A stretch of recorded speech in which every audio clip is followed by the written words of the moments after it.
यहीं से बनता है कि स्वास्थ्य क्या होता है, दूसरा रोग क्या होता है। ठीक, तो स्वास्थ्य क्या होता है, रोग क्या होता है, ये सारी चीजें हम लोग पढ़े हैं।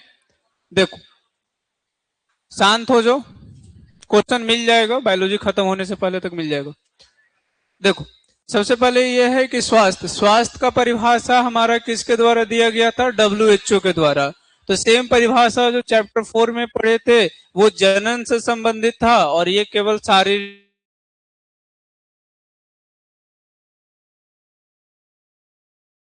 मानसिक सामाजिक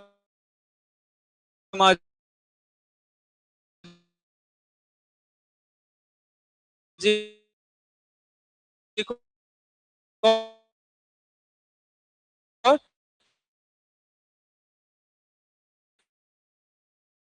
भावनात्मक रूप से अगर कोई पूरी तरह से सही है तो उसको क्या कहते हैं, तो सेम किसी प्रकार के अगर शरीर में विकार या पीड़ा या भावनात्मक हो सकता है समाज को रोग पाते हैं, उसको रोग कारक कहते हैं।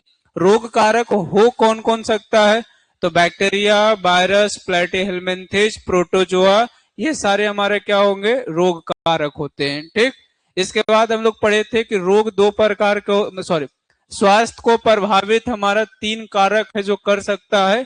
एक, जो जन्म से अगर किसी को रोग है तो उसको क्या कहेंगे, आनुवांशिक रोग। दूसरा हमारा संक्रमण, संक्रमण की वजह से भी क्या होता है, रोग फैलता है। तीसरा आपका जीवन शैली, आपका रहन सहन कैसा है, उसके आधार पर भी रोग होगा या नहीं होगा, ये निर्भर करता है। आनुवांशिक विकार के बारे में डिटेल में चैप्टर 5 में पढ़े हैं। संक्रमण क्या है, तो कह सकते हैं कि विभिन्न रोग कारक के संक्रमण से स्वास्थ्य पे प्रभाव पड़ता है, जैसे जीवाणु, विषाणु, प्रोटोजोआ, प्लेटीहेल्मिन्थेस, जिसका मुख्य संक्रमक कारक होता है। आनुवांशिक रोग क्या है, तो आनुवांशिक विकार जीन या गुण सूत्र के असामान्यता, मतलब नॉर्मल न रह के कुछ परिवर्तन अगर हुआ है, उसके कारण से वो रोग क्या होता है, जन्म से प्राप्त होता है। ठीक, या कह सकते हैं माता पिता से वो रोग कहाँ आता है, बच्चों में आता है, उसको आनुवांशिक विकार कहते हैं। कहता है जीवन शैली, मानव के खाने पीने का ढंग, एक्सरसाइज करते हैं या नहीं करते हैं, क्या खा रहे हैं उस पे, या मानसिक तनाव, ये सब आपके जीवन शैली में जो चीजें चेंजिंग या परिवर्तन होता है उसके वजह से भी आपका स्वास्थ्य खराब या सही हो सकता है। ठीक, इसके अलावा कहता है कि अगर कोई व्यक्ति मान लीजिए अगर स्वस्थ है तो क्या क्या ज्यादा हमारा होने का संभावना है। सबसे पहले तो यही कि अगर कोई स्वस्थ होगा तो जो काम करता होगा वो अच्छे ढंग से करेगा, अच्छे ढंग से करेगा तो ज्यादा पैसा कमाएगा, ज्यादा पैसा कमाएगा तो आर्थिक संपन्नता बना रहेगा। ठीक, दूसरा, उसका जीवन काल या हम लोग कह सकते हैं आयु क्या हो जाएगा, ज्यादा होगा। मृत्यु दर क्या हो जाएगा, घट जाएगा। ये सारी बेसिक बेसिक बात है। कहता है कि अब मान लीजिए कि अगर किसी व्यक्ति को स्वस्थ रहना है तो किस किस बात पे ध्यान देना चाहिए, तो पहला हमारा यही है कि एक्सरसाइज करना चाहिए। एक्सरसाइज से शारीरिक मजबूती के साथ साथ मानसिक मजबूती भी आता है। रोग और उसके प्रभाव के बारे में जानकारी होना चाहिए। अगर और व्यक्ति को संतुलित आहार ग्रहण करना चाहिए। ऐसा नहीं कि जो जीभ को अच्छा लगता है, मतलब स्वाद ज्यादा अच्छा है उससे फर्क नहीं पड़ता है, आपका हेल्थ अच्छा रहना चाहिए या आपका शरीर का जो डिमांड है वैसा भोजन करना चाहिए। कहता है घर के आसपास के वातावरण को साफ सुथरा रखना चाहिए। ये सब बेसिक बातें जो आपको बच्चा में बताया जाता था। कहता ये सारी चीजें समझ लीजिएगा, इसमें कुछ ऐसा है नहीं। तो जो मेन टॉपिक है वो पढ़े, हाँ यहाँ से क्वेश्चन आएगा। रोग, रोग हमारा 2 प्रकार के होते हैं, संक्रमक और असंक्रमक रोग। ठीक, संक्रमक रोग किसको कहते हैं, वैसा रोग जो एक व्यक्ति से दूसरे व्यक्ति में आसानी से संचारित हो जाते हैं, संक्रमक रोग। उदाहरण याद रखिएगा, एड्स, टीबी, खसरा, कोरोना। तो एड्स में मतलब ब्रैकेट में ये लिखना होगा कि ये कौन सा संक्रमित है, यौन संचारित है। ठीक, उसके अलावा देखो आगे कहता है असंक्रमक, तो वैसा रोग जो एक व्यक्ति से दूसरे व्यक्ति में आसानी से संचरित नहीं होते हैं, जैसे कैंसर, मधुमेह, ये सब जो रोग है असंक्रमक रोग है। ठीक, आगे पढ़ना था हम लोग को मानव में सामान्य रोग के बारे में, जिसमें सबसे पहले हम लोग टाइफाइड के बारे में पढ़े थे। ये सब जो रोग आपको यहाँ पे पढ़ना है, अगर आपको रोग कारक का नाम याद नहीं है तो उसको अलग से कॉपी में लिखिए और याद करिए। ठीक, क्योंकि सब कुछ तुम गलत लिख सकता है, चल जाएगा। रोग कारक कभी भी एग्जाम में गलती नहीं करिएगा, ठीक। अगर मान लो टाइफाइड आ जाएगा तो लक्षण अगर याद नहीं आ रहा है तो मिलता जुलता लक्षण आप लिख दीजिएगा तो चल जाएगा। लेकिन रोग कारक 100% क्या होना चाहिए, सही होना चाहिए। अगर क्वेश्चन ये 2 नंबर में आएगा, आया भी था टेस्ट में, तो आपको रोग कारक लिखने पे 1 नंबर मिल जाता है, बाकी सब लिखिएगा तो 1 नंबर और मिलेगा, ठीक। तो रोग कारक 100% सही लिखिएगा। तो टाइफाइड किससे होता है हमारा, साल्मोनेला टाइफी जीवाणु नामक रोगाणु से होता है, ठीक। इसका वाहक क्या है, तो संदूषित भोजन एवं जल से फैलता है। प्रभावित अंग कौन है, छोटी आंत या आमाशय, ठीक। लक्षण में बहुत तेज फीवर रहता है, वीकनेस होता है, भूख नहीं लगता है, पेट में दर्द या कब्ज रहता है, सर दर्द, छोटी आंत में पीड़ा होता है, ठीक। और अगर यही लक्षण कह सकते हैं टाइफाइड लंबे टाइम तक रहेगा तो हमारा आंत में क्या कर देगा, छिद्र करेगा, जिसके कारण व्यक्ति का क्या हो जाता है, मृत्यु हो जाता है, ठीक। और जांच में ये ऑब्जेक्टिव में आता है कि बिडाल परीक्षण किस में किया जाता है, तो टाइफाइड में किया जाता है। हाँ, जब हम लोग एनसीईआरटी से टाइफाइड पढ़ रहे थे तो एक महिला के बारे में पढ़े थे, मैरी मैलोन। मैरी मैलोन को और क्या कहा जाता है, टाइफाइड मैलोन। क्यों कहते हैं, क्योंकि ये टाइफाइड की पहला वाहक महिला थी। ये एक्चुअल में इसका पेशा क्या था, रसोईया थी, खाना बनाती थी, और जिसको जिसको खाना खिलाई साथ में हमारा टाइफाइड का वाहक से एक से दूसरे में हमारा वो फैलते चला गया था, ठीक। आगे है हमारा निमोनिया। निमोनिया के बारे में हम लोग चैप्टर 6 में भी पढ़े थे। तो निमोनिया एक्चुअल में वहां पे पढ़े थे किससे होता है, स्ट्रेप्टोकोकस निमोनी, और एक जीवाणु और है, नाम क्या है, हीमोफिलस इन्फ्लुएंजा जीवाणु। तो ये भी जीवाणु से होने वाला रोग है। वाहक क्या होगा, तो सूक्ष्म बूंद, यानी कोई छींका या खांसा है तो उससे निकलने वाला जो सूक्ष्म बूंद या ड्रॉपलेट है, वो ड्रॉपलेट अगर कोई और सांस के थ्रू लेगा तो निमोनिया उस व्यक्ति को हो जाएगा, ठीक। प्रभावित अंग, इसमें फेफड़ा के कुपिका में क्या होता है, तरल भर जाता है, ठीक। आगे कहता है सेम लक्षण क्या है, अब श्वसन संबंधित अगर बीमारी है तो लक्षण सांस लेने में दिक्कत होगा, ठीक। बुखार आएगा, सर दर्द, खांसी और नाखून या होठ का नीला पड़ जाना, ठीक। ये निमोनिया का लक्षण है। निमोनिया से मिलता जुलता और कौन बीमारी था, सामान्य जुकाम। क्या था, सामान्य जुकाम। सामान्य जुकाम किससे होता है, सामान्य जुकाम किससे होता था, नासा विषाणु से होता था, ठीक। यहाँ पे लगता है नहीं लिखा हुआ है, देखो। और हाँ, नासा विषाणु जिस समूह में आता था उसको क्या कहते थे, राइनो वायरस कहते थे, ठीक। देखो, एक पढ़े थे रेट्रो वायरस, एक पढ़े हैं राइनो वायरस। यहाँ पे नहीं दिया है, उसको भी समझ लीजिए। देखो, वहां पे हम लोग पढ़े थे कि जैसे मान लीजिए अगर हमारा क्या होता है कि निमोनिया से मिलता जुलता रोग है सामान्य जुकाम। सामान्य जुकाम का लक्षण कितना दिन तक रहता है, तो 5 से 7 दिन तक, ठीक। 1 वीक के अंदर वो खुद ही ठीक हो जाता है। सामान्य जुकाम होता किससे है, तो राइनो वायरस, या उसका सिंगल यूनिट को नाम क्या देते हैं हम लोग, राइनो वायरस कह सकते हैं हम लोग, हिंदी में कहेंगे तो नासा विषाणु कहेंगे, ठीक। लक्षण में हमारा क्या है कि उसमें नेजल कंजक्शन होता है, मतलब नाक भरा भरा रहता है, ठीक। साथ ही साथ क्या होता है कि हमारा नाक के अंदर जो म्यूकस लेयर है वो संक्रमित होता है और प्रभावित होता है, जिससे उसमें सूजन आ जाता है। बट फेफड़ा के कुपिका में कोई नुकसान नहीं होता है हमारा, ठीक। तो ये सारे बातें याद रखिएगा। उसका भी फैलने का कारण सेम है हमारा, कौन सा, तो सूक्ष्म बूंद, यानी कि एक के सांस छोड़ने के बाद जो हमारा निकला हुआ सूक्ष्म बूंद है उससे फैलता है, ठीक। तो दोनों बीमारी में बस ही ध्यान रखिएगा कि इसका प्रभावित अंग फेफड़ा के वायु कोष्ठ होता है और उसका प्रभावित अंग क्या होता है, तो हमारा नाक में म्यूकस लेयर होता है, ठीक। दोनों का लक्षण थोड़ा बहुत अलग है, बट उसका बीमारी में क्या है कि हमारा 5 से 7 दिन में खुद ब खुद ठीक भी हो जाता है, ठीक। देखो, आगे है अमेबिया पेचिस। हो सकता है आपको कॉपी में आगे पीछे मिले, टॉपिक में भी आगे पीछे मिले, बट सारे बीमारी आपको पढ़ाया हुआ है। देखो, अमेबिया पेचिस को हम लोग और नाम क्या देते हैं, अमेबियसिस भी कहा जाता है, या हिंदी में अमेबिता कहते थे, ठीक। अमेबिया पेचिस किससे होता है, एंटमीबा हिस्टोलिका है, क्या हमारा प्रोटोजोआ। ये भी ध्यान रखिएगा कि वो जो रोग जनक है वो जीवाणु है, विषाणु है, प्रोटोजोआ है। डायरेक्ट कभी कभी ऐसे भी बोर्ड पूछा है कि निम्नलिखित में से कौन सा रोग जीवाणु से होता है, क्वेश्चन बैंक में ऐसे क्वेश्चन आपको मिल जाएगा, ठीक। इसका लक्षण हमारा क्या होता है? तो लक्षण में पेट दर्द, दस्त आना, पेचिश पीड़ा यानी पेट में ऐठन होता है या मरोड़ आता है जिसको कहते हैं। सलेस्मा युक्त मल का त्यागना यानी मल जब रिलीज करता है तो वहां पे सलेस्मा हमारा रिलीज होता है। प्रभावित अंग में कौन होता है? बड़ी आंत होता है। वाहक में कौन है? घरेलू मक्खी। ठीक, होता क्या है? स्रोत यानी कैसे फैलेगा?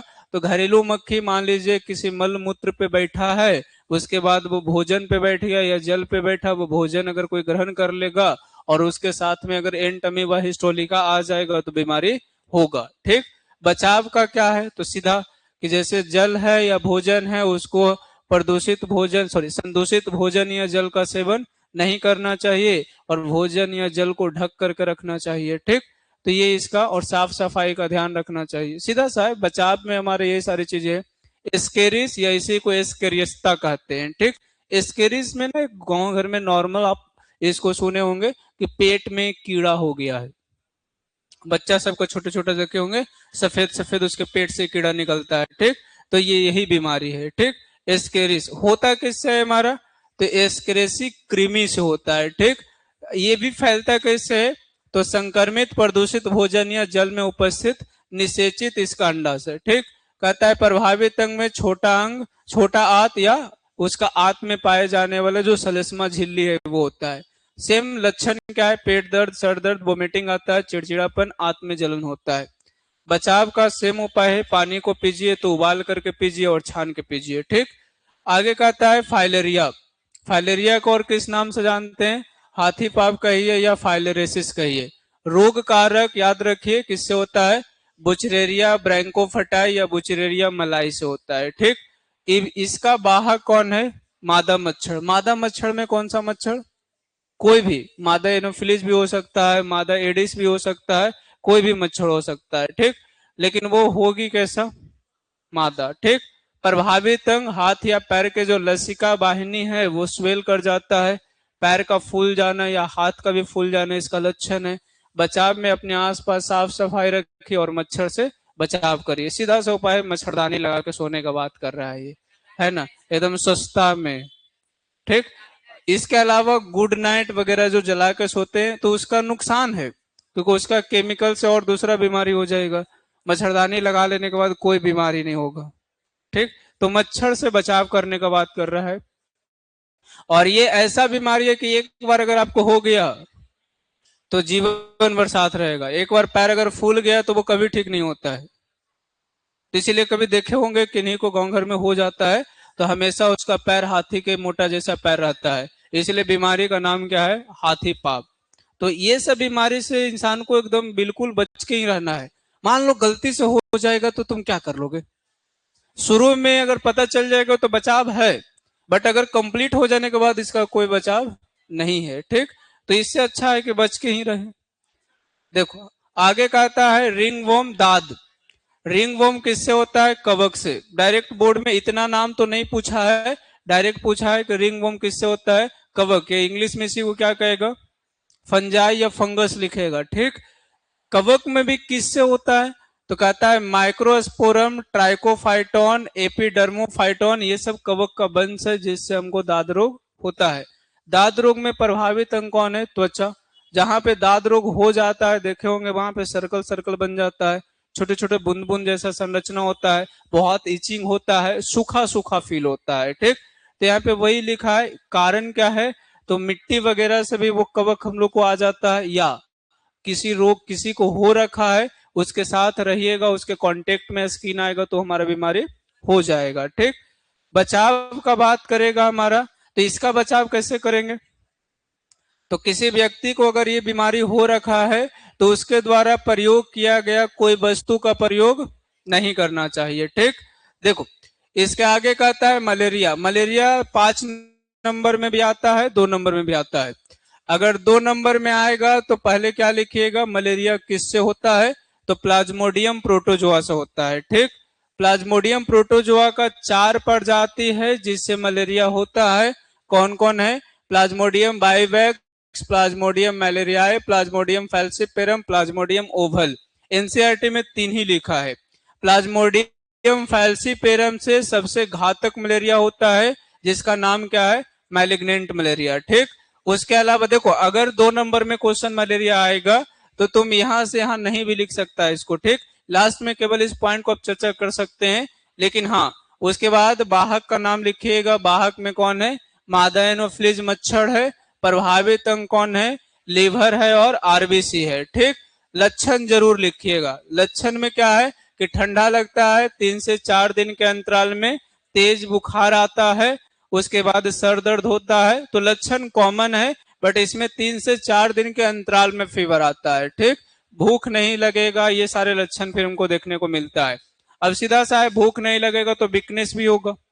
अब देखो, इसके बाद अगर यही क्वेश्चन को 5 नंबर में पूछेगा तो प्लाज्मोडियम के जीवन चक्र पे चर्चा करना होगा। प्लाज्मोडियम का जीवन चक्र याद है? देखो, सबसे पहले तो यही क्वेश्चन यहां से आएगा जीवन चक्र में कि प्लाज्मोडियम किस अवस्था में मानव में संक्रमण फैलाता है? स्पोरोजोइट। किस रूप में? स्पोरोजोइट। स्पोरोजोइट कहां पाया जाता है? तो मादा एनोफिलिस मच्छर के लार ग्रंथि में। कहां होता है? मादा एनोफिलिस मच्छर के। देखो, आपको समझाया गया था, तो ये समझाया गया था कि मान लो कोई मादा एनोफिलिस मच्छर है जिसमें हमारा क्या है कि मलेरिया परजीवी हमारा पाया जा रहा है, और वो किस रूप में मिलेगा? स्पोरोजोइट में। अब वो मच्छर किसी व्यक्ति को अगर काट लिया तो काटने के बाद क्या होगा कि हमारा स्पोरोजोइट जो है, प्लाज्मोडियम का स्पोरोजोइट, वो ब्लड के सहायता से कहां चल जाएगा? हमारा यकृत में। शांत हो जाओ भाई, नहीं तो खड़ा करके पूछेंगे तो ऐसे भी याद तुमको कितना है हमको अच्छे से पता है, क्योंकि टेस्ट में इतना खतरनाक लिखता है तो याद रहेगा, तब तो इतना खतरनाक नहीं है लिखेगा। शांत रहो।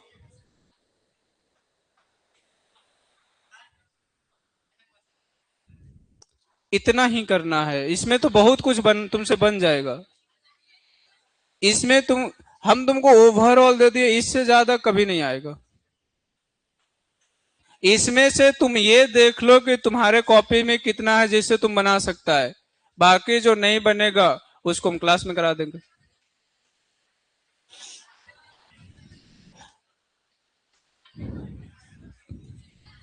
लगभग लगभग 200 क्वेश्चन के आसपास है। अब तुम 20 क्वेश्चन, और मतलब मान के चलो 20 क्वेश्चन के लिए तुम 200 क्वेश्चन नहीं पढ़ेगा तो नहीं बनेगा। अब तुमको ये सिलेक्टिव क्वेश्चन हम नहीं दिए हैं, हम टोटल ओवरऑल जो आज तक बिहार बोर्ड पूछा है वो एक जगह कलेक्ट करके दिए हैं। हम तुमको सिलेक्ट करके क्वेश्चन वीवीआई नहीं दिए हैं, हम ये दिए हैं कि इससे ज्यादा नहीं आ सकता है बिहार बोर्ड में। सब दिया हुआ क्वेश्चन है। अब इसमें तुम अगर टेस्ट सीरीज का पेपर रखोगे साथ में तो 60 क्वेश्चन तो ऐसे ही अलग हो जाएगा, तो बचेगा 1 पेज। अब देखो, इसमें जैसे मान लो हम लोग टोटल अभी 4 चैप्टर मिला के कर लेंगे। इसमें तुम जाओ, देखो कितना क्वेश्चन तुम्हारे कॉपी में है, उसको टिक करो। कौन कौन सा टॉपिक नहीं है, जैसे हर चैप्टर में 1-2 क्वेश्चन ऐसा है जो नहीं है, तो वो क्वेश्चन हम आपको क्लास में करा देंगे। जैसे मान लो चैप्टर नंबर हम लोग 8 पढ़ रहे हैं, तो 8 में बहुत सारा, जैसे पहला क्वेश्चन ये हमारा है कि अमीबियासिस क्या है, तो ये बन जाएगा। मलेरिया जस्ट पढ़ रहे हैं हम लोग, रेबीज नहीं है वो पढ़ाना होगा, ठीक। रोग प्रसार कैसे होता है, रोग कैसे फैलता है, तो फैलने का बहुत सारा कारण है, ठीक। टाइफाइड के बारे में है, हो जाएगा। मलेरिया और निमोनिया का प्रसार किस प्रकार होता है, मतलब मलेरिया कैसे फैलता है, निमोनिया कैसे फैलता है। कहता है अमीब, मतलब रोग कारक का नाम लिखना है, चारों रोग पढ़ाया हुआ है, लिख सकता है। एलर्जी क्या है, चैप्टर में मिल जाएगा। एंटीबॉडी क्या होता है, पता है। एंटीबॉडी 5 प्रकार के है, वो भी पता है। हाँ, इम्यूनोथेरेपी और कीमोथेरेपी शब्द नहीं समझते होंगे, लेकिन कीमोथेरेपी का मतलब क्या होता है कि जैसे हम लोग कैंसर पढ़ रहे थे तो वहां पे पढ़े थे कैंसर में लास्ट उपाय है कीमोथेरेपी। इम्यूनोथेरेपी मतलब इम्यून, या कह सकते हैं कि इम्यून सिस्टम से एंटीबॉडी को सिंथेसिस किया जाता है, उसके शरीर में प्रवेश कराया जाता है। टीकाकरण क्या होता है, पढ़ा हुआ है। लिम्फोसाइट का भूमिका भी हम लोग पढ़े, लिम्फोसाइट क्या होता है। प्रतिजैविक मतलब हमारा एंटीबायोटिक, और इंटरफेरॉन दोनों पढ़ रखे हैं। इंटरफेरॉन याद है, पढ़े हैं हम लोग, पढ़े हैं। जहां पे इसी चैप्टर में पढ़िएगा प्रतिरक्षा में, जैसे हमारा पहला जन्मजात प्रतिरक्षा का 4 रोध है, जिसमें लास्ट का हमारा रोध, देखो मिल जाएगा कॉपी में। कैंसर के 2 लक्षण पढ़ा हुआ है। एल्कोहल का कुप्रभाव, अब शराब या एल्कोहल का प्रभाव तो तुम खुद भी लिख सकता है। टी और बी लिम्फोसाइट कैसे बनता है बता सकते हैं। सार्कोमा पढ़े हैं, कहां पढ़े हैं? कैंसर के प्रकार में सार्कोमा पढ़ाए थे। कोशिका मध्यवर्ती प्रतिरक्षा, यानी हमारा सेल, जैसे जहां टी लिम्फोसाइट पढ़े थे वहां ये पढ़े थे कोशिका मध्यवर्ती प्रतिरक्षा। और नहीं तो टाइप बताए थे हमारा, जब हम लोग पढ़ रहे थे जन्मजात उपार्जित प्रतिरक्षा का 2 प्रकार, उसमें पढ़े थे कोशिका माधित प्रतिरक्षा। प्लाज्मोडियम का विभिन्न प्रजाति अभी जस्ट पढ़ा दिए हैं दोबारा। प्लाज्मोडियम का 4 प्रजाति है हमारा, जिसमें मैलिग्नेंट मलेरिया किससे होगा? प्लाज्मोडियम फैल्सीपेरम से। एलाइजा कल ही बोले थे कि एलाइजा क्वेश्चन आएगा। एलाइजा क्या होता है? रोगाणु क्या है बता ही सकता है, जिससे रोग होता है उसको रोगाणु कहेंगे। पादप और जंतु रोगाणु का नाम, तो जंतु में 4 लिख सकते हैं। पादप में लिखना होगा तो क्या लिखिएगा? टीआई प्लाज्मिड में एग्रोबैक्टीरियम ट्यूबनिफ्रेंसियस। उसके अलावा और क्या लिखिएगा? मेलवा डिगाइना एकोग्नेसिया, ये सब नाम लिख सकते हैं। तो यहां तक 2 नंबर में तो एक ही क्वेश्चन चैप्टर 8 में ऐसा है जो तुमको नहीं बताया गया, रेबीज। और 5 नंबर में एक है टीबी, ठीक, और क्षय रोग जिसको कहते हैं। देखो 5 नंबर में मलेरिया बुखार, मलेरिया के बारे में चर्चा करना है। हैजा के बारे में नहीं बताया गया है, ठीक। उसके बाद हमारा और क्षय रोग, दो रोग यहाँ पे है, वो नहीं एनसीईआरटी में नहीं बताया गया। बाकी तो ऐसा कुछ है ही नहीं। हाँ जोर से। लॉन्ग में 5 नंबर टीकाकरण प्रतिरक्षीकरण। जब हम लोग पढ़े थे कि बी लिम्फोसाइट क्या होता है, प्रतिरक्षीकरण क्या है, टीकाकरण के बाद होने वाला प्रक्रिया। जैसे एंटीजन हमारे शरीर में प्रवेश करता था तो हमारे शरीर के लिम्फोसाइट कोशिका पे अटैक करता था। बी लिम्फोसाइट 2 कोशिका में विभेदित होता था, प्लाज्मा कोशिका और मेमोरी कोशिका में। प्लाज्मा कोशिका एंटीबॉडी का निर्माण करता था, इसको प्रतिरक्षीकरण कहते हैं। मतलब वो शब्द नहीं लिखाया गया है इसलिए कंफ्यूज है। बाकी और कोई क्वेश्चन चैप्टर 8 में देख लीजिए, कोई क्वेश्चन में रेबीज, हैजा और टीबी छोड़ करके पढ़ा देते हैं, बस दिक्कत अगर किन्हीं को है तो बता देते हैं। कितना नंबर? 20। सार्कोमा कैंसर वाला टॉपिक में देखो मिल जाएगा। कैंसर का प्रकार में बताया गया था सार्कोमा, लिम्फोसा, ये सब चीजें मिल जाएगा, खोजो। कॉपी को साथ में रखना है, क्वेश्चन देखना है, टिक कर लेना है। किसका? हाँ कह सकते हैं। कितना नंबर क्वेश्चन?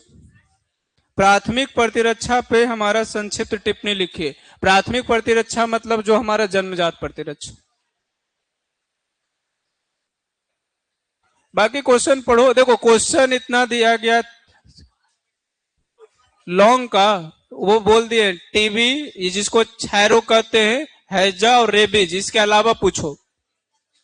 इसके अलावा किसी में कोई समस्या नहीं होना चाहिए, अगर क्लास किया है तब, और नहीं किया है तब तो पूरा समस्या है ना। लो किसका था क्वेश्चन में? देखो जहां पे जो चैप्टर में एनसीईआरटी में टॉपिक नहीं था वो हम पढ़ा देंगे, ठीक। बाकी तुमको करना क्या है कि क्वेश्चन को साइड में रखना है, कॉपी में जहां जहां पढ़ाया हुआ है उसको थोड़ा हाईलाइट कर देना है, क्योंकि देखो पढ़ा हुआ है बट फोकस किसको करना है, तो वो इस क्वेश्चन से देख के आप कर लीजिए। तो इस चैप्टर का जितना भी टॉपिक है सब इंपॉर्टेंट है, कभी ना कभी सब पूछा है, ठीक। तो रोग कारक का नाम सबको याद रखना है। देखो समझ लो फिर से, अगर मान लो क्वेश्चन यहां से आ जाए प्लाज्मोडियम का जीवन चक्र, तो प्लाज्मोडियम का जीवन चक्र हमारा 2 परपोषी में पूरा होता है। एक हमारा मानव है, दूसरा कौन है? मादा एनोफिलीज मच्छर। तो मादा एनोफिलीज मच्छर को प्राथमिक परपोषी कहते हैं क्योंकि उसमें लैंगिक जनन होता है। मानव को कहा जाता है हमारा द्वितीयक परपोषी, क्योंकि उसमें अलैंगिक जनन होता है। तो फैलता कैसे है ये बीमारी? तो सबसे पहले होता यह है कि प्लाज्मोडियम, यहाँ पे लिखा हुआ है देखो, कि मानव में सबसे पहले मान लीजिए कोई मादा एनोफिलीज मच्छर हमारा है जो संक्रमित है, वो मानव को जैसे ही काटेगा तो हमारा प्लाज्मोडियम के स्पोरोजोइट मानव के ब्लड में आएगा, ब्लड के सहायता से कहाँ चल जाएगा? लीवर में। लीवर में जाकर के अपना संख्या को अलैंगिक जनन से बढ़ाएगा, लीवर के सेल को डैमेज करेगा और वहां से निकलेगा और चल जाएगा कहाँ? आरबीसी के पास, यानी ब्लड में जाएगा और ब्लड से जाएगा आरबीसी में। आरबीसी में जाने के बाद क्या करेगा कि आरबीसी पे आक्रमण करेगा और आरबीसी को नष्ट करना शुरू करेगा। तो आरबीसी से हमारा निकलता है टॉक्सिक पदार्थ। टॉक्सिक पदार्थ का नाम क्या था हमारा? हीमोज्वाइन। अब हीमोज्वाइन निकलने के बाद मलेरिया का लक्षण दिखना शुरू हो जाएगा, यानी ठंडा लगना, बुखार लगना 3 से 4 दिन के अंतराल में हीमोज्वाइन से होता है। और उसके बाद वो व्यक्ति क्या हो जाएगा? मलेरिया से पूरी तरह से संक्रमित या ग्रसित हो जाएगा। अब उस व्यक्ति को कोई नॉर्मल मादा एनोफिलीज मच्छर अगर आके काटेगा तो उसका ब्लड हमारा कहाँ जाएगा? मादा एनोफिलीज मच्छर में। उसके मच्छर में जाएगा तो सीधा जाएगा उसके पाचन तंत्र वाला हिस्सा में, अमाशय में, और अमाशय में जाने के बाद नर युग्मक मादा युग्मक आपस में संलयन करेगा और लैंगिक जनन कर लेगा। वहां से निकलेगा स्पोरोजोइट के रूप में बनेगा और लार ग्रंथि में धीरे धीरे जाके क्या हो जाएगा? स्टोर हो जाएगा। और इस तरह से ये साइकिल चलते रहता है और एक से दूसरे, दूसरे से तीसरे व्यक्ति में संक्रमण फैलते रहता है। तो इसको लिखने का आपको 5 नंबर मिलता है।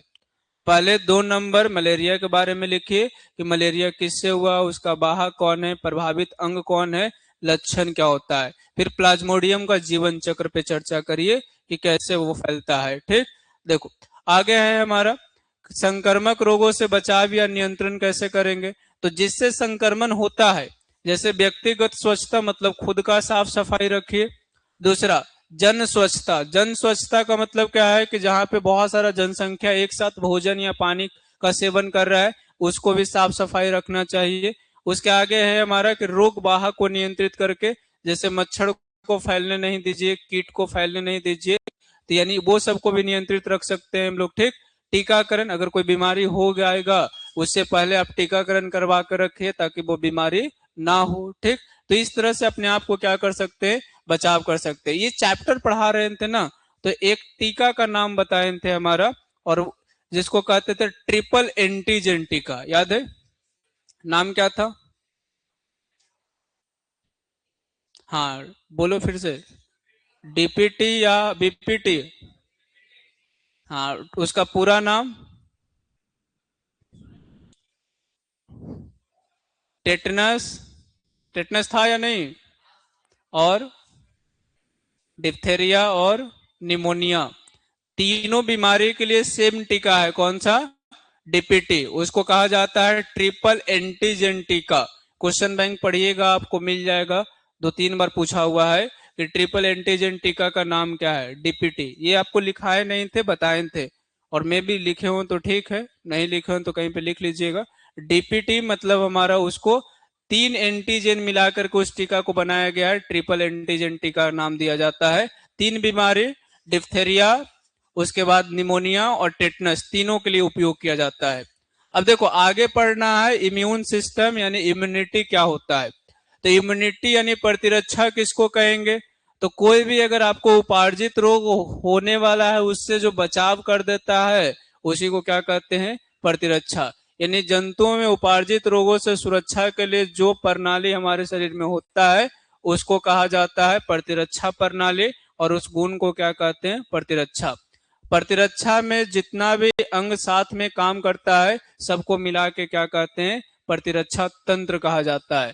प्रतिरक्षा तंत्र 2 प्रकार के होता है। एक तो ये भी याद रख सकते हैं कि हमारा इम्यूनोलॉजी क्या है।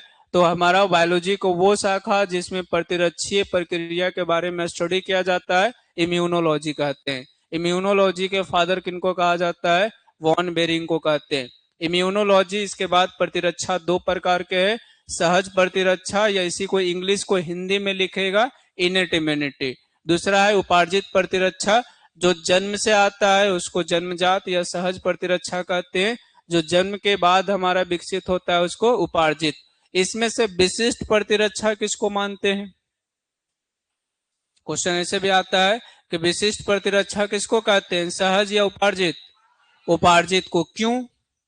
सहज को विशिष्ट प्रतिरक्षा क्यों नहीं कहते हैं? देखो, सहज प्रतिरक्षा को जन्मजात प्रतिरक्षा कहें, जो जन्म के साथ आता है। जैसे इसका उदाहरण में त्वचा भी है। अब त्वचा जो हमारा शरीर का स्किन है, अगर स्किन से कोई भी हमारा जीवाणु हो, विषाणु हो, या कोई और भी हमारा रोग कारक है, वो किसी को भी अंदर जाने नहीं देगा। तो वो सबके लिए एक जैसा काम किया, चाहे वो धूल कण हो चाहे रोग कारक हो, किसी को शरीर के अंदर जाने नहीं दिया। तो किसी के लिए विशिष्ट नहीं है, इसीलिए उसको क्या कहते हैं, अविशिष्ट प्रतिरक्षा। लेकिन उपार्जित प्रतिरक्षा में अगर तुम किसी रोग के लिए टीका लगवाया है तो केवल वही रोग पे वो काम करेगा, दूसरे रोग कारक के लिए काम नहीं करेगा। तो वो विशिष्ट हो गया और हमारे जीवन के अलग अलग क्रियाकलाप से वो क्या होता है, अर्जित किया जाता है। ठीक, तो क्वेश्चन में ऐसे अगर आ जाएगा कि विशिष्ट प्रतिरक्षा किसके अंतर्गत है, तो उपार्जित के अंतर्गत, और सहज कैसा है, अविशिष्ट है। तो सहज प्रतिरक्षा किसको कहेंगे, वैसा प्रतिरक्षा जो हमें माता पिता से प्राप्त होता है, या कह सकते हैं जन्म से प्राप्त होता है, उसको सहज प्रतिरक्षा या जन्मजात प्रतिरक्षा कहते हैं। सहज प्रतिरक्षा एक प्रकार का कैसा रक्षा है, अविशिष्ट रक्षा है। सहज प्रतिरक्षा में हमारे शरीर के विभिन्न प्रकार के बाह्य कारक के सामना रोध खड़ा करके करता है, मतलब एक बैरियर लगा देता है, जिससे रोग कारक हमारे शरीर के अंदर जाने ही नहीं दिया जाता है। और कितना प्रकार के रोध होता है, तो 4। कौन कौन होता है, शारीरिकी रोध, कायिकीय रोध, कोशिकीय रोध और साइटोकाइन रोध। साइटोकाइन रोध में हम लोग इंटरफेरॉन का चर्चा किए थे। ठीक, देखो अगर शारीरिकी रोध का बात करते हैं तो इसमें क्या है कि वह रोध जो रोगाणु को शरीर में प्रवेश करने से रोकता है, उसको क्या कहेंगे, शारीरिकी रोध। जैसे त्वचा और श्लेष्मा। जैसे देखो, कोई भी रोग कारक हमारे शरीर में जा सकता है, तो एक तो मान लीजिए त्वचा से एंट्री नहीं होगा, दूसरा किसी ओपनिंग जहां पे है, जैसे मुंह हमारा हो गया, नाक हो गया, कान हो गया, जनन अंग हो गया, यहाँ से प्रवेश कर सकता है। हर जगह पे जहां ओपनिंग है, जैसे आंख भी है, उसमें हर जगह पे आप देखिए या तो श्लेष्मा है, नहीं तो कोई ना कोई द्रव्य है। ठीक, जैसे नाक से अगर एंट्री करेगा कोई भी चीजें, तो तुरंत हम लोग को छींक भी आता है, या तो नेजल कंजेक्शन होकर के नाक बहना शुरू हो जाता है। आंख में थोड़ा सा भी कुछ पड़ेगा, आंख बहना शुरू हो जाता है। ठीक, मुंह के अंदर हमारा क्या है, सलाइवा है, जो उसमें बहुत सारा एंजाइम होता है जो रोग कारक को क्या कर देगा, नष्ट कर देगा। कान के अंदर में भी कोई डस्ट जाता है तो उसके पास में देखे होंगे कि वैक्स रिलीज होता है, या कह सकते हैं वहां पे हमारा चिपचिपा द्रव निकलता है।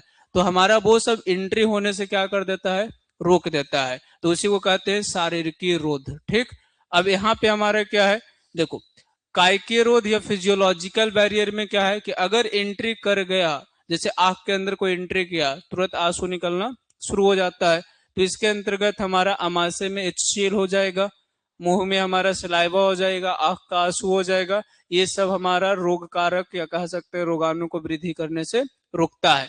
तो ये फिजियोलॉजिकल बैरियर है। ठीक, या कह सकते हैं कि रोगाणु को शरीर में प्रवेश करने के बाद अमाशय में HCl, आंख का आंसू या मुंह में जो पाए जाते हैं लाल, रोगाणु को क्या कर देता है, नष्ट कर देता है। पहला शारीरिक रोध एंट्री होने नहीं देगा, दूसरा अगर एंट्री कर गया है तो उसको वो नष्ट कर देगा, और तीसरा हमारा क्या है, कोशिकीय रोध। हमारे शरीर में बहुत सारा ऐसे कोशिका है जो दूसरे कोशिका हमारे शरीर का अगर नहीं है उसको क्या करता है, मार देता है। जैसे WBC का न्यूट्रोफिल, डायरेक्ट क्वेश्चन बोर्ड में ऐसे आता है कि हमारा PNML कोशिका किसको कहते हैं, तो किसको कहा जाता है, न्यूट्रोफिल का। मोनोसाइट, लिम्फोसाइट, मैक्रोफेज कोशिका, ये सब रोगाणु को भक्षण करके क्या करता है, नष्ट कर देता है। ठीक, तो ये सब जो टाइप यहाँ लिखा गया वो सब किसका टाइप है, WBC का। ये पढ़े होंगे कि WBC का कितना प्रकार होता है, हम खुद ही पढ़ाए हैं। ठीक, इसी चैप्टर में पढ़ाने के दौरान समझाए थे कि WBC को पहले कितना भाग में बांटते हैं, 2 भाग, कनिका कोशिका और अकनिका कोशिका। इंग्लिश में पढ़े होंगे तो ग्रेन्यूल सेल और ए ग्रेन्यूल सेल। ठीक, तो हमारा अब कनिका कोशिका, अकनिका कोशिका के प्रकार में हम लोग लिम्फोसाइट का प्रकार डिटेल में इस चैप्टर में पढ़े थे। देखो अब यहाँ पे है साइटोकाइन रोध। साइटोकाइन रोध में आपको ये शब्द क्वेश्चन बोर्ड में पूछता है, इंटरफेरॉन क्या होता है। इंटरफेरॉन क्या है हमारा, तो इंटरफेरॉन देखो कहता है कि कोई कोशिका को अगर कोई वायरस संक्रमित कर दिया है, ठीक, तो वो कोशिका तो नष्ट हो जाएगा, लेकिन नष्ट होने से पहले वो हमारा एक रसायन रिलीज करता है जिसका नाम क्या है, इंटरफेरॉन। वो इंटरफेरॉन वायरस विरोधी होता है। वो आसपास के कोशिका में जब इंटरफेरॉन जाएगा हमारा, तो बाकी कोशिका को वायरस से संक्रमण होने से बचा देगा, ठीक। तो यहाँ पे वही लिखा है कि वायरस से संक्रमित कोशिका इंटरफेरॉन नामक प्रोटीन का स्रावन करता है, जो असंक्रमित कोशिका को आगे विषाणु संक्रमण से बचाव देता है। जैसे यहाँ पे उदाहरण देकर समझाया है कि मान लो ये एक कोशिका है, इसको वायरस क्या किया, संक्रमित, ये संक्रमित हुआ तो क्या होगा, नष्ट हो जाएगा, लेकिन नष्ट होने से पहले रसायन रिलीज करेगा, कौन सा, इंटरफेरॉन। ये इंटरफेरॉन इसके आसपास के कोशिका में चला जाएगा। अब इसके वजह से, इंटरफेरॉन के वजह से ये वायरस इस कोशिका को संक्रमित होने से, मतलब संक्रमित नहीं कर पाएगा। कौन, किसके वजह से, इंटरफेरॉन के वजह से, ठीक। तो क्वेश्चन अगर डायरेक्ट बोर्ड में ऐसा आ जाए इंटरफेरॉन क्या होता है, तो क्या बोलिएगा, क्या लिखिएगा, क्योंकि आपको तो लिखना है। तो इसका परिभाषा कैसे दीजिएगा, तो कहिएगा कि इंटरफेरॉन एक हमारा प्रोटीन पार्ट है जो किसी वायरस संक्रमित कोशिका से रिलीज होता है, जो दूसरे हमारा असंक्रमित कोशिका को संक्रमण से बचाता है, ठीक। तो परिभाषा आप ये यहां से पूरा भी लिख सकते हैं, ठीक, या इसी को परिभाषा को अपने भाषा में कन्वर्ट करके लिखिएगा, ठीक। देखो आया हुआ है भाई, आता है नहीं, आया हुआ है, पढ़िए तो क्वेश्चन, मतलब क्वेश्चन बैंक भी तुम लोग नहीं पढ़ा है पूरा। जो पढ़ा होगा उसको तो पता होगा कि आया हुआ है, ठीक। और जो पूछ रहा है आता है, इसका मतलब वो नहीं पढ़ा है। आज देखो दूसरा है उपार्जित प्रतिरक्षा। उपार्जित प्रतिरक्षा कैसा होता है, तो रोग जनक के ये विशिष्ट होता है, मतलब अलग अलग रोग जनक के लिए अलग अलग तरह से ये वर्क करता है। और ये प्रतिरक्षा हमको जन्म से प्राप्त नहीं होता है, बल्कि जन्म के बाद विभिन्न क्रियाकलाप के द्वारा प्राप्त होता है, इसलिए इसको अर्जित या उपार्जित प्रतिरक्षा कहते हैं। कहता है ये प्रतिरक्षा का सबसे बड़ा विशेषता ये होता है कि हमारे शरीर के कोशिका और बाहर से आई हुई कोशिका या सूक्ष्म जीव को क्या करता है, पहचानता है। ये प्रतिरक्षा कैसे जनरेट होता है, कहता है ये शायद लिखाया हुआ है, देखो तो, ये नहीं भी पढ़ाए थे बहुत जगह, है तो समझ लीजिए। देखो ये उपार्जित प्रतिरक्षा का जो विशेषता है कि ये अलग अलग न एंटीजन के लिए स्पेसिफिक है, नहीं लिखाए हैं, बहुत बैच में नहीं पढ़ाए हैं क्योंकि जरूरत नहीं है, मतलब वहां पे नहीं बताया हुआ था। ये समझ लीजिए मेमोरी कोशिका का चर्चा हुआ है, मेमोरी कोशिका का चर्चा हुआ है, इसको इस फॉर्मेट में नहीं वहां पे पढ़ाए हैं, बट इसका जानकारी दिए थे। देखो तुमको ये बताया गया था कि अगर मान लीजिए क्या है कि कोई रोग अगर आपको होता है, यानी कोई एंटीजन आपके शरीर में प्रवेश करता है, तो सबसे पहले क्या होता है, जैसे मान लो कोई एंटीजन या कोई रोग कारक हमारे शरीर में आ गया, तो क्या होगा, सबसे पहले हमारे बॉडी के ब्लड में जाएगा। ब्लड में हमारा क्या है, बी लिम्फोसाइट है, बी लिम्फोसाइट पे हमारा अटैक करता है, तो बी लिम्फोसाइट क्या होता है, दो कोशिका में बढ़ जाता है। कौन कौन, एक बनाता है हमारा मेमोरी कोशिका और दूसरा बनाता है प्लाज्मा कोशिका। और प्लाज्मा कोशिका आगे चल के किसका निर्माण करता है, एंटीबॉडी, और एंटीबॉडी उस एंटीजन को क्या कर देगा, मार देता है, और मेमोरी कोशिका उसको क्या रखता है, याद रखता है। आगे फ्यूचर में सेम प्रकार के जब एंटीजन आएगा तो ये सारे प्रक्रिया होना नहीं पड़ता है, सीधा एंटीबॉडी उसको क्या करेगा, नष्ट कर देगा। तो पहली बार आता है उसको कहते हैं प्राइमरी रिस्पॉन्स, दूसरी बार आता है उसको कहते हैं secondary response. Primary response slow होता है लेकिन सेकेंडरी रिस्पॉन्स फास्ट होता है, ठीक। देखो अब यहाँ पे कहता है कि हमारे प्रतिरक्षा तंत्र में कौन कौन कोशिका काम करता है, तो हम लोग मुख्य रूप से लिम्फोसाइट पढ़े थे। लिम्फोसाइट कितना प्रकार का होता है, दो प्रकार। पहले लिम्फोसाइट क्या है, ये 11th का टॉपिक है एक्चुअल में। तो लिम्फोसाइट डब्ल्यूबीसी का एक प्रकार होता है जो टोटल डब्ल्यूबीसी का कितना परसेंट भाग है, 20%। लिम्फोसाइट जो है वो नॉर्मली हम लोग का शरीर में अगर बात करेंगे तो कहाँ बनता है, अस्थि मज्जा यानी बोन मैरो में या लसिका ग्रंथि, ठीक। लेकिन अगर यही चीजें हम लोग बात करते हैं भ्रूणीय अवस्था में यानी जन्म से पहले माँ के गर्भ में जब बच्चा रहता है तो कहाँ बनता है, थाइमस में बनता है। ठीक, अब यहाँ पे ये है कि लसिकानु जो होते हैं दो प्रकार के, बी लसिकानु और टी लसिकानु। यहाँ से भी ऑब्जेक्टिव हर हाल में आता है। ठीक, क्वेश्चन ऐसे आएगा कि बी लसिकानु चाहे टी लसिकानु का निर्माण या परिपक्वन से क्वेश्चन पूछेगा। तो देखो नाम है बी और टी, ये नाम किस पर्पस पे दिया गया है। तो देखो पहले तो इससे पहले ये पढ़े कि लसिकानु का निर्माण कहाँ होता है, बोन मैरो में, चाहे वो टी रहे चाहे वो बी रहे, यानी निर्माण दोनों का सेम जगह पे होता है। लेकिन वही हमारा परिपक्व होने का बात करेंगे, बी लिम्फोसाइट का निर्माण या संश्लेषण बोन मैरो में होता है और इसका परिपक्वन या विभेदन भी कहाँ होता है, बोन मैरो में ही होता है। इसलिए नाम दिया गया है बी लिम्फोसाइट। और ये बी लिम्फोसाइट हमारे ब्लड में पाया जाता है, इसलिए इसको और किस तरह से काम करता है, तरल प्रतिरक्षा अनुक्रिया की तरह। ठीक, दूसरा है टी लिम्फोसाइट। टी लिम्फोसाइट का भी निर्माण कहाँ होता है, बोन मैरो में, बट इसका परिपक्वन हमारा टी लिम्फोसाइट का या विभेदन कहाँ होता है, थाइमस ग्रंथि में जाकर के, इसीलिए इसका नाम क्या है, टी लिम्फोसाइट।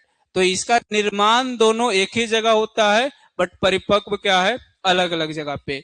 एक परिपक्व बोन मैरो में ही हो रहा है इसलिए बी लिम्फोसाइट, टी लिम्फोसाइट में हमारा क्या है कि थाइमस ग्रंथि में जाकर परिपक्व होता है, इसलिए नाम क्या है, टी लिम्फोसाइट। तो दोनों में की पॉइंट याद क्या रखना है कि अगर उत्पत्ति या निर्माण पूछे तो हमेशा बोन मैरो। ठीक, लेकिन परिपक्वन या विभेदन पूछे तो बी लिम्फोसाइट बोन मैरो में, टी लिम्फोसाइट थाइमस में। ऑब्जेक्टिव में 3 से 4 बार से भी ज्यादा पूछा हुआ है। देखो आगे कहता है हमारा कि अब यहाँ पे एंटीबॉडी का, ये भी आपको 2 नंबर में भी पूछता है, 5 नंबर में भी पूछता है। संरचना के साथ अगर वर्णन कहेगा तो 5 नंबर में। ठीक, केवल संरचना बनाने कहेगा तो ये फिगर बनाना होगा आपको। ठीक, ये शायद सेकंड टेस्ट में आया था। देखो तो यहाँ पे फिगर में हमारा क्या है कि एंटीबॉडी का अगर तुम संरचना को ध्यान से देखो तो ये जो एंटीबॉडी है यहाँ पे, यहाँ से लेके यहाँ तक एक श्रृंखला, ये दूसरा श्रृंखला, ये तीसरा, ये चौथा, टोटल कितना पेप्टाइड का श्रृंखला है, 4 है। इसका आकार कैसा है, बाई के जैसा है। ठीक, यहाँ पे देखो ये और ये जो स्थल है इसको कहते हैं यहाँ से एंटीजेन आकर के जुड़ता है। इसका ये नीचे वाला स्थल किसी कोशिका भित्ति कोशिका झिल्ली से जुड़ा रहता है। ठीक, इसमें दोनों श्रृंखला को देखो तो बीच में डाई सल्फाइड बंध से जुड़ा हुआ है। ठीक, इसके अलावा यहाँ पे एन और यहाँ पे सी क्या लिखा है, तो पॉलीपेप्टाइड श्रृंखला में बताए थे कि एक का हमारा हमेशा नाइट्रोजन खाली रहता है और एक का हमेशा COOH यानी कार्बन खाली रहता है। तो एक को सी श्रृंखला कहेंगे नीचे वाले को, दूसरे को एन श्रृंखला कहा जाता है। ठीक, या एन सीरा और सी सीरा कहते हैं। इसका लैंग्वेज देखो, कहता है कि रुधिर के प्लाज्मा में हमारा एंटीबॉडी पाया जाता है और इसको और क्या नाम देते हैं, इम्यूनोग्लोबुलिन यानी IG कहते हैं। कहता है ये जो होता है इम्यूनोग्लोबुलिन, प्रत्येक इम्यूनोग्लोबुलिन में 4 पेप्टाइड श्रृंखला है, 2 बड़ा होता है और 2 छोटा होता है। बड़ा होता है उसको कहते हैं हम लोग हैवी चैन, छोटा होता है उसको लाइट चैन, इसीलिए साथ में लिखते हैं तो इसको क्या कहते हैं, H2L2 कहते हैं। चारों पेप्टाइड श्रृंखला आपस में मिलकर के कैसा संरचना बनाता है, बाई आकार का। प्रत्येक श्रृंखला एक दूसरे से कैसा जुड़ा होता है, डाई सल्फाइड बंध से, और प्रत्येक श्रृंखला का एक भाग स्थिर होता है, मतलब शीर्ष श्रृंखला जुड़ा रहता है कोशिका झिल्ली से, और दूसरा भाग कैसा होता है, परिवर्तनशील, जहां हमारा अलग अलग एंटीजन आकर के जुड़ता है। ठीक, ये हो गया एंटीबॉडी के बारे में। फिगर बना के लैंग्वेज लिखना होगा तो 5 नंबर में आएगा, केवल फिगर आता है। यहाँ से ऑब्जेक्टिव में क्वेश्चन और ऐसे आएगा कि हमारा एंटीबॉडी का प्रकार, तो टोटल 5 प्रकार है। कौन कौन, हमारा IgG, IgA, IgM, IgD और IgE, सबका परसेंटेज लिखा हुआ है। अगर ये भी क्वेश्चन पूछा था, मतलब उसी टेस्ट में आया था हमारा सेकंड में। ठीक, अब यहाँ से आपको लिखना था ये पांचों का सीक्वेंस, याद करने का तरीका बताए थे, गम दे। ठीक, लेकिन IG लिख के केवल गम दे नहीं लिख देना है। ठीक, हाँ, ये सबके जैसे IG का मतलब इम्यूनोग्लोबुलिन और अगला जी का मतलब gamma, immunoglobulin alpha, immunoglobulin Meta, immunoglobulin delta, immunoglobulin epsilon. इसमें और किसको याद रखना है, तो आईजीए कब हमारा जहां कहां मिलता है, तो माँ के शुरुआती दूध जब रिलीज होता है जिसको कोलेस्ट्रम कहते हैं, उसमें आईजीए का प्रचुर मात्रा होता है। और हम लोग पढ़े थे एलर्जी, एलर्जी में कौन होता है, आईजीई, ठीक। और इसका परसेंटेज क्या है, 1% से भी कम है। ओवरऑल अगर एंटीबॉडी को देखिए तो सबसे ज्यादा कौन है, जो सबसे ऊपर है। उसके बाद हमारा कौन है, आईजीए है। सबसे कम कौन है, तो ये जो सीक्वेंस लिखा हुआ है वो घटते क्रम में, क्या है, घटते क्रम में सीक्वेंस, ठीक। उसके बाद ये आपको सीक्वेंस बताया गया था, ट्रिक। अब देखो यहाँ पे अमीनो अम्ल में आगे कहता है उपार्जित प्रतिरक्षा का 2 प्रकार, तरल प्रतिरक्षा अनुक्रिया, कोशिका माधित प्रतिरक्षा। यही क्वेश्चन है, कोशिका मध्यवर्ती प्रतिरक्षा लिखा है, ठीक। तो तरल प्रतिरक्षा अनुक्रिया में कौन काम करेगा, अभी जस्ट ऊपर में पढ़ाए हैं, बी लिम्फोसाइट, और कोशिका माधित में टी लिम्फोसाइट, ठीक। देखो कहता है तरल प्रतिरक्षा अनुक्रिया में क्या होता है कि ये अनुक्रिया मुख्य रूप से बी लिम्फोसाइट के द्वारा प्रदर्शित किया जाता है, जिसमें हमारा एंटीजन के उपस्थिति के फलस्वरूप बी लिम्फोसाइट प्लाज्मा कोशिका और मेमोरी कोशिका में बदल जाता है, जिसमें से प्लाज्मा कोशिका आगे चल के एंटीबॉडी बनाता है और एंटीजन को नष्ट कर देता है। लेकिन उसकी सारी सूचना कौन संचित रखता है, मेमोरी कोशिका। और यहां से लेकर के यहां तक केवल लिखोगे तो इसी को प्रतिरक्षीकरण कहते हैं, ठीक। प्रतिरक्षीकरण, टीकाकरण के बाद भी सेम प्रक्रिया होता है। टीकाकरण में भी यही होता है कि अगर टीका लगाया गया मतलब आपके शरीर में एंटीजन डाला गया और एंटीजन डाला जाएगा तो यहां से यहां तक सेम चीजें होगा। इसको प्रतिरक्षीकरण भी हम लोग कहते हैं। आगे है, देखो आगे हमारा है कोशिका माधित प्रतिरक्षा। तो ये किसके द्वारा प्रदर्शित किया जाता है, टी लिम्फोसाइट के द्वारा। कहता है जो अपना और दूसरे कोशिका को पहचान करता है और बाहरी कोशिका को प्रवेश करने से रोकता है और अपना कोशिका का बचाव करता है। कोशिका माधित प्रतिरक्षा या टी लिम्फोसाइट ऑर्गन ट्रांसप्लांट में भी क्या करता है, सहायता करता है, ठीक। अगर ये काम करते रहेगा तो ऑर्गन ट्रांसप्लांट कभी भी सक्सेसफुल नहीं होगा। इसलिए इम्यूनो सप्रेसेटिव ये हमारा मेडिसिन दिया जाता है ताकि ये अपना काम करना थोड़ा देर के लिए बंद करे, ठीक। बाकी पढ़ के बैठिएगा आगे।